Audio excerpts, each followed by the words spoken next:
I'll never forget the first time I heard those words spit at me in broad daylight. Get your filthy hands off my daughter. I was standing in the grocery store parking lot holding the hand of a little girl I'd found the night before when this tall, red-faced man in an expensive suit came barreling out of a black SUV. He yanked the child away so hard she stumbled, then shoved me in the chest. My back hit the asphalt, my elbow scraped open, and before I could even stand, he leaned over me and hissed, "People like you should stay in your place." The crowd went quiet. Somebody gasped. Someone else started filming, but no one stepped in. And the little girl, big green eyes clutching a stuffed rabbit, just looked from him to me confused, scared.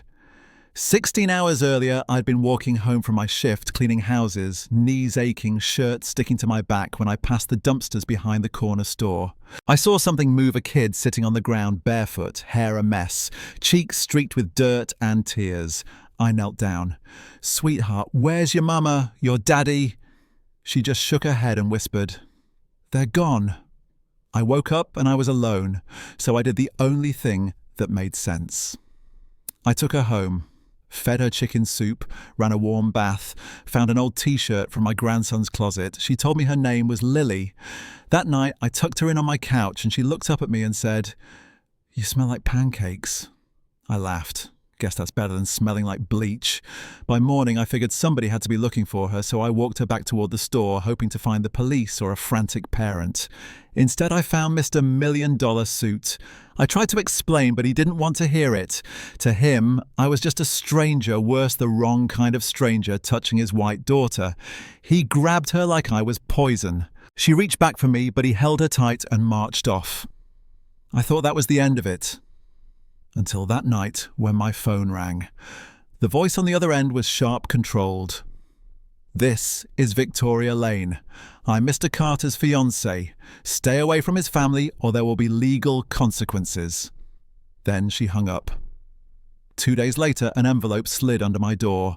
No stamp, no name. Inside was a draft article praising a good Samaritan who rescued a lost child with a handwritten note at the bottom.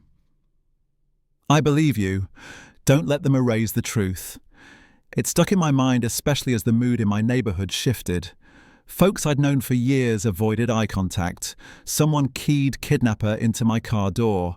And when my grandson Jaden dug into Victoria's background, he found something ugly, her name tied to a so-called youth correction facility in another state. The kind of place you send kids to disappear. I took that straight to Mr. Carter. We hadn't spoken since the parking lot, but he listened. He saw the bruises Jaden had spotted in old photos of Lily, and something in his face cracked. He agreed to look deeper. What he found, it was worse than we imagined. The facility wasn't a school, it was a prison for kids. Beating, solitary confinement, behavior modification, that was basically torture. And Lily had been there. We went public. Victoria's polished image shattered in the headlines. She fought back with everything TV interviews calling me a liar, a gold-plated lawsuit for defamation. People repeated her talking points, whispering about my past jobs, about a theft accusation from a rich house that had been proven false years ago, but I kept showing up. At community meetings, on street corners, in front of cameras. I told the story from the beginning, finding Lily holding her when she shook, being shoved to the ground for daring to care. The footage of that day went viral. Suddenly, it wasn't just about me, it was about every person who'd ever been treated like they were less than human because of how they looked where they lived or what uniform they wore. Then came the trial. I took the stand and told the court exactly what I'd seen and heard. A former nurse from the facility testified, her voice disguised, her face hidden, but her words clear. Victoria had personally ordered harsher punishments for high-profile kids. When the whistleblower video played children sobbing in a hallway, guards with cattle prods, you could hear people crying in the gallery. And then Lily walked in holding her father's hand. The judge hesitated, but I asked her to let the girl speak. Lily's voice shook, but her words didn't. She told them to hide me when Daddy came. She said if I screamed, they'd send me somewhere worse. The room went silent. The judge denied every motion to bury the evidence and kicked the case to the district attorney for criminal charges. Victoria's face went pale as marble. It should have ended there. But the higher you climb, the bigger the shadows. A man named Brent Calloway, old money, all connections, started bankrolling a smear campaign, leaked fake financial records from my foundation, anonymous threats, a black SUV parked outside the community centre for hours. This time I didn't wait to be knocked down. I called a press conference. I looked straight into the cameras and said, "I'm not rich, I'm not powerful in the way they are, but I have something they can't buy: a community and the truth." We sued Calloway for defamation and harassment. The courtroom was packed for weeks. My lawyer Letitia tore through his defense like paper emails tying him to hate groups, bank transfers, funding, online attacks against me, even a recorded conversation where he called me a problem that needs erasing. When the verdict came back liable on all counts, there was this moment of stillness, like the whole city had been holding its breath. Then people in the gallery started clapping. Outside, kids held signs that read, "Thank you, Miss Grace, and truth is power." The settlement money built the Grace Johnson Centre for Justice and Literacy right in the same neighbourhood where folks once crossed the street to avoid me.